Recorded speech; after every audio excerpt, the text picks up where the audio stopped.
At least 14 women won municipal council seats in Saudi Arabia's first ever election open to female voters and candidates.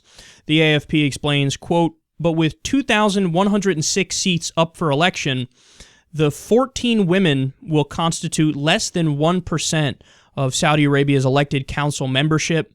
More than 900 women were among the 6,440 candidates standing for seats on 284 councils. They say they had to overcome a number of obstacles to participate. Female candidates could not meet face-to-face with male voters during the campaigning, while neither men nor women could publish their pictures. Women voters said registration was hindered by factors including bureaucratic obstacles and a lack of transportation. As a result, women accounted for less than 10% of registered voters. According to Election Commission data, nearly 1.5 million people aged 18 and above signed up for the polls. This included about 119,000 women out of a total native Saudi population of almost 21 million. The duties of municipal councils are limited to local affairs that include streets, public gardens, and garbage collection. So, Saudi Arabia, as all of you guys know at this point, it's a theocratic monarchy. It's a Sharia state, and it's effectively, keep it real, it's a dictatorship. It's the royal family. Oh, we get to control everything. Dictatorship. Okay, so the elections are minimal. They're for very, very local issues, limited things here, but they do have elections for these limited things. This was the first time that women were allowed on the ballot, which makes them literally the last country to allow women on the ballot. That's amazing. Every other country has women on the ballot before Saudi Arabia. So that's good news coming out of Saudi, but everything in perspective here, women still can't go anywhere without a chaperone.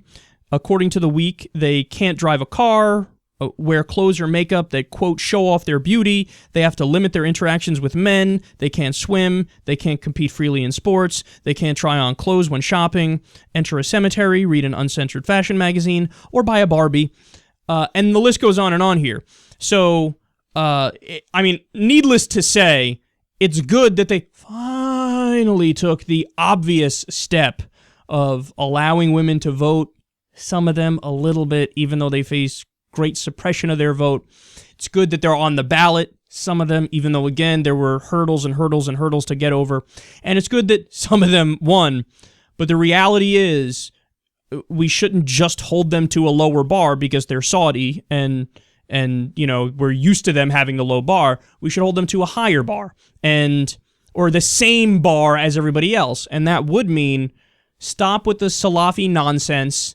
Stop with the literal interpretation of Islam and forcing everybody to live under that rule. And yes, move towards human rights like the rest of the world. But I should watch what I'm saying here, because what do I know about human rights? It's not like I lead the Human Rights Council in the UN or anything like that. You know who does, right? Saudi Arabia. That's totally fucked up. They shouldn't be leading that council.